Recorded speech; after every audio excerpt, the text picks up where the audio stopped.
अब किसी की तबीयत ठीक नहीं है, सॉर्टेड, क्या थॉट क्रिएट करनी है। किसी ने शरीर छोड़ा है, अब कौन सी एनर्जी नॉर्मल है? किसी ने शरीर छोड़ा, there is a death in the family, कौन सी एनर्जी नॉर्मल है, कौन सी होनी चाहिए? अब हम कितने भी संकल्प कर लें, वो वापस नहीं आने वाले हैं।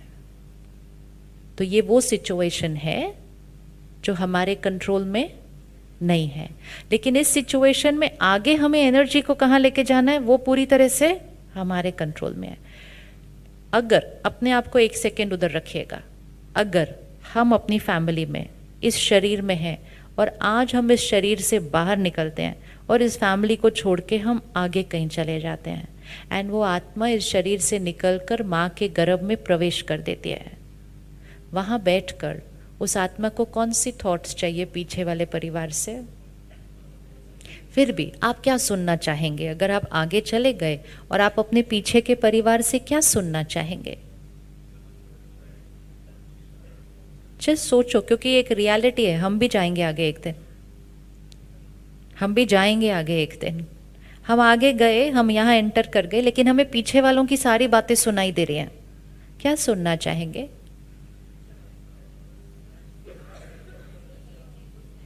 सिर्फ सिंपल बात है, आप घर छोड़ के दूसरे शहर चले जाओ थोड़े दिन, आप दूसरे देश चले जाओ थोड़े दिन, और आप फोन करो उनको और आप उनको पूछो कैसा है सब कुछ पीछे, आप क्या सुनना चाहेंगे?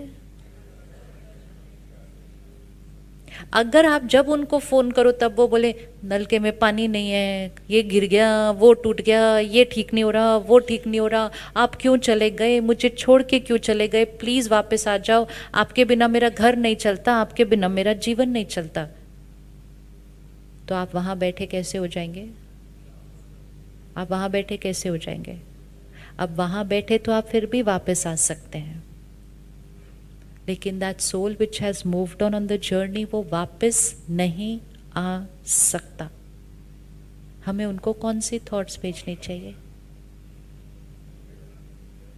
आपको मालूम है, माँ के गर्भ में जब वो आत्मा प्रवेश करती है, वो अपने नए शरीर से अभी कोई अटैच्ड नहीं है, नए परिवार को तो वो जानती भी नहीं है। तो soul in the womb is absolutely detached, and आत्मा जब डिटैच्ड होती है, उसकी कैचिंग पावर, वो हमारी हर थॉट कैच कर सकते हैं। इसीलिए दुनिया में कहते हैं जब कोई जाता है उनके लिए अच्छा अच्छा बोलो, किसी के जाने के बाद उसके लिए गलत नहीं बोलना चाहिए, क्योंकि जब वो यहाँ थे तब अगर हम उनके लिए गलत बोले, पता नहीं उनको तक पहुंचे या नहीं पहुंचे, लेकिन जब किसी ने छोड़ा शरीर, उसके बाद तो हर थॉट पहुंचते हैं उनको। इसीलिए उसके बाद उनके लिए कभी गलत नहीं बोलना चाहिए, कभी गलत नहीं सोचना चाहिए, क्योंकि उनको पता चल जाएगा। अब वो आगे गए, गर्भ में है। अब अगर आप देखो, गर्भ के अंदर वो जो 9 मंथ्स की जर्नी होती है, हर मदर के लिए बहुत अलग अलग होती है। कई लोगों के लिए वो 9 मंथ्स बहुत कंफर्टेबल होता है, और कई लोगों के लिए वो 9 मंथ्स बहुत उतार चढ़ाव लेकर आता है। इट डिपेंड्स अ लॉट के वो एंटर कौन किया है वहाँ पे, और वो जो एंटर किया है वो कौन सी मनोस्थिति से किया है, और वो जो पीछे हैं वो कौन सी वाइब्रेशन उसको दे रहे हैं। जो पीछे हैं, अगर वो रोज रोएंगे और बोलेंगे आप क्यों चले गए, वापस आ जाओ, आप क्यों चले गए, वापस आ जाओ, आपके बिना मैं रह नहीं सकती, मैं खाना खा नहीं सकती, मैं खुश रह नहीं सकती, तो ये सोल इन द वूम्ब को क्या असर होगा? ये सोल इन द वूम्ब को क्या असर होगा?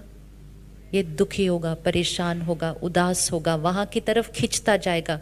ये आत्मा गर्भ में इतनी परेशान होगी, इतनी दुखी होगी कि वो माँ खाना नहीं खा सकेगी, वो रोने लग जाएगी, उसको समझ ही नहीं आएगा मुझे क्या हो रहा है, मेरे इमोशंस इतने ऊपर नीचे क्यों हो रहे हैं।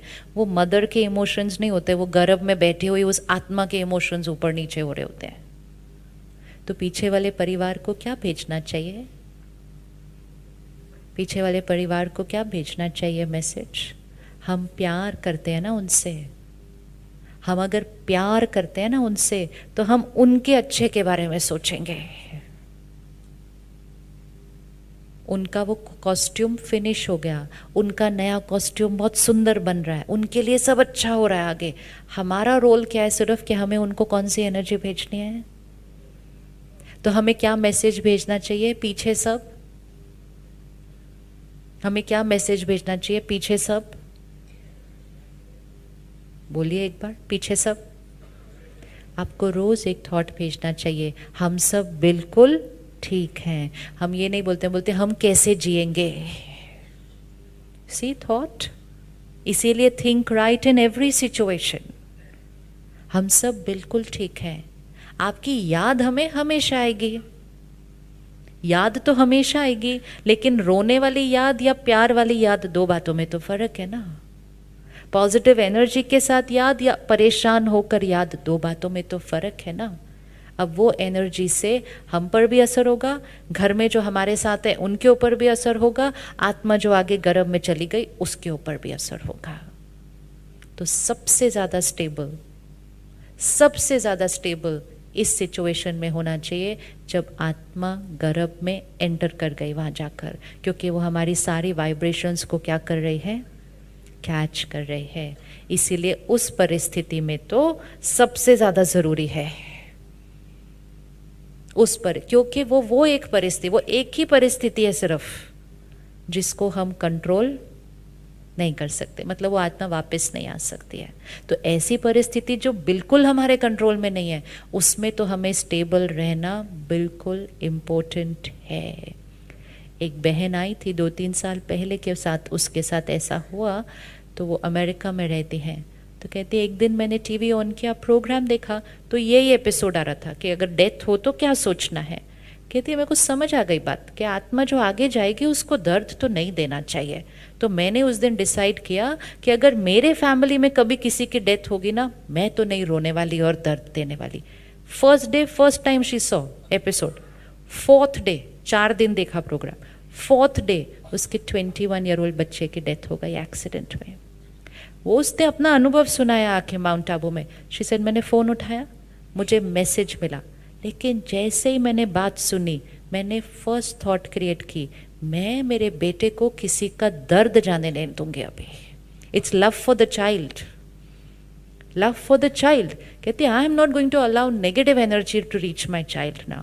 तो वो सेंटर पे गई, सेंटर की दीदियों से रिक्वेस्ट किया कि मेरे घर पे आकर ऐसी एनर्जी क्रिएट करो कि मेरे घर पे आकर कोई रोना नहीं चाहिए मेरे बच्चे के लिए। And she did it. आज 3 साल हो गए हैं। वो जाके परिवारों से मिलती है और उनको सिखाती है कि कैसे स्टेबल रहना है अगर उनके घर में कुछ हो जाए।